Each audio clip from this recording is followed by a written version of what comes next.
আসসালামু আলাইকুম। আমি আমার শাহিন আলম। আজকে আপনাদের সামনে আমি আলোচনার টপিক নিয়ে এসেছি ট্রান্সফরমেশন অফ সেন্টেন্স। তো ট্রান্সফরমেশন অফ সেন্টেন্সের একটি অংশ হচ্ছে ভয়েস। তো ভয়েসটাকে আমরা রূপান্তর করব। তাহলে ভয়েসকে আমরা প্রধানত কয় ভাগ করি? দুই ভাগে। এটা হচ্ছে কি, একটা হচ্ছে অ্যাক্টিভ ভয়েস আর একটা হচ্ছে প্যাসিভ ভয়েস। তাহলে আমাদের থাকে কি, সচরাচর অ্যাক্টিভ থেকে প্যাসিভে করতে হয় অথবা প্যাসিভ থেকে অ্যাক্টিভে করতে হয়, এটাই থাকে আমাদের সচরাচর। তাহলে আমরা যদি এই অ্যাক্টিভ থেকে যদি প্যাসিভে রূপান্তর করার চেষ্টা করি, তাহলে যদি আমরা শিখি, তাহলে প্যাসিভ থেকে অ্যাক্টিভ আমরা এমনিতে পারবো। তো এখন আমরা আলোচনা করি যে অ্যাক্টিভ থেকে প্যাসিভে রূপান্তর করতে পারবো কিভাবে, সেই রুলসগুলো আমি আপনাদের এখন শেখাবো। এটা হচ্ছে সেন্টেন্সের উপর ভিত্তি করে, আবার টেন্সের উপর ভিত্তি করে।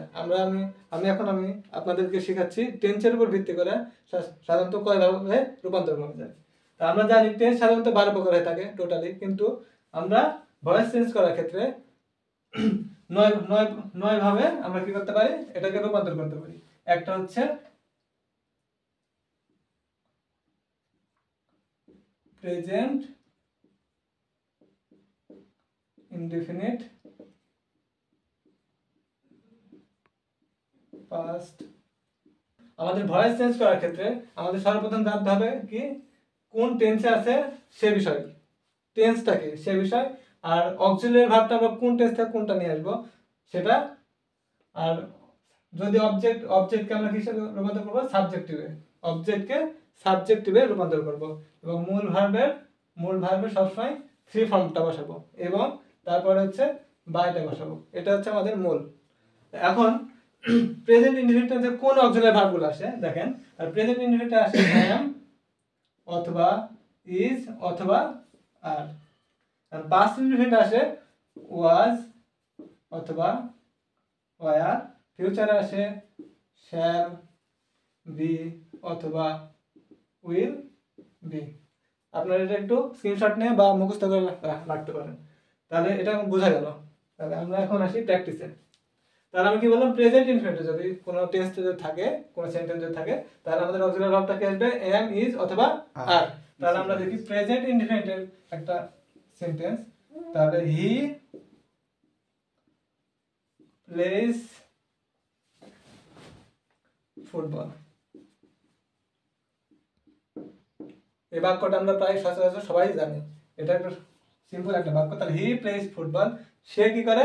ফুটবল খেলে। এটা হচ্ছে প্রেজেন্ট ইনফিনিট টেন্সের স্ট্রাকচার। তাহলে এখানে যদি আমরা লেখাতে থাকে যে এটা হচ্ছে প্যাসিভ করো, তাহলে এভাবে লেখা যদি থাকে প্যাসিভ করো, তাহলে আমাদের কি করতে হবে? অ্যাক্টিভ আছে, এটাকে আমরা কি করব?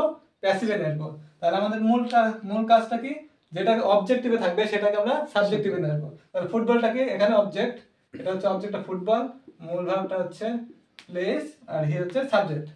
তাহলে আমরা এটা অবজেক্টটা কি ফুটবল, তাহলে আমরা ফুটবলটাকে কি করলাম? সাবজেক্টে নিয়ে আসলাম ফুটবল। তাহলে ফুটবলের সাথে কি হবে? তিনটার সাথে অথবা am, is অথবা are, এই তিনটার মধ্যে একটা হবে। তাহলে কি হবে? ইজটা হবে। তাহলে ফুটবল, তাহলে ফুটবল ইজ মূল ভার্বের কি ফর্ম? মূল ভার্ব হচ্ছে থ্রি ফর্ম। তাহলে ফুটবল ইজ প্লেড, তারপরে কি হবে? বাইটা বসবে, বাই সাবজেক্টিভের কি বসবে? Objective form. তাহলে হি এর অবজেক্টিভ ফর্ম হচ্ছে হিম, শি এর হচ্ছে হার। এগুলো আমরা পরবর্তীতে এক্সট্রা একটা ক্লাসে আলোচনা করবো যে সাবজেক্টিভ অবজেক্টিভ বিষয় নিয়ে। তাহলে এখন হচ্ছে দেখেন, তাহলে হি এর অবজেক্টিভ হচ্ছে হিম। তাহলে এটা আমাদের সুন্দরভাবে কি হলো? প্যাসিভটা হয়ে গেল। এখন আমরা দেখি পাস্ট ইনডিফিনিটের। তাহলে এই সেন্টেন্স থেকে যদি আমরা পাস্ট ইনডিফিনিট নিয়ে আসতে চাই, তাহলে আমাদের কি করতে হবে? শুধু মূল ভার্বের থ্রি ফর্মটা করে দেবো, টু ফর্মটা করে দেবো। তাহলে কি হলো? পাস্ট ইনডিফিনিট আসলো। তাহলে হি প্লেড। তাহলে এটা কি দেখে বুঝলাম?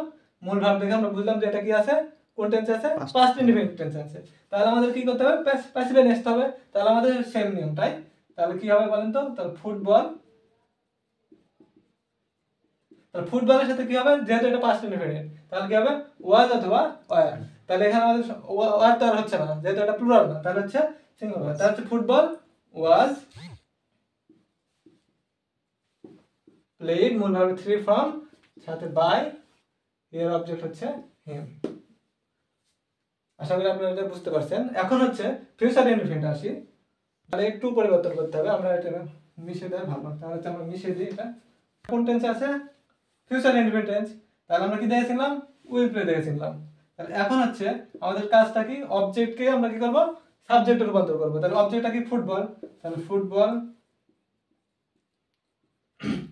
এটার অক্সিলারি ভার্বটা কি আসবে, উইল বি অথবা শ্যাল বি। তাহলে ফুটবলের সাথে অবশ্যই উইল বি। তাহলে উইল বি, মূল ভার্বের কি ফর্ম, থ্রি ফর্ম, প্লেড, আর সাবজেক্টের অবজেক্ট ফর্ম। তাহলে বাই দে আছে, তাহলে হবে দেম। আশা করি আপনারা বুঝতে পারছেন। সময় স্বল্পতার জন্য এখানে আমি শেষ করছি। আসসালামু আলাইকুম।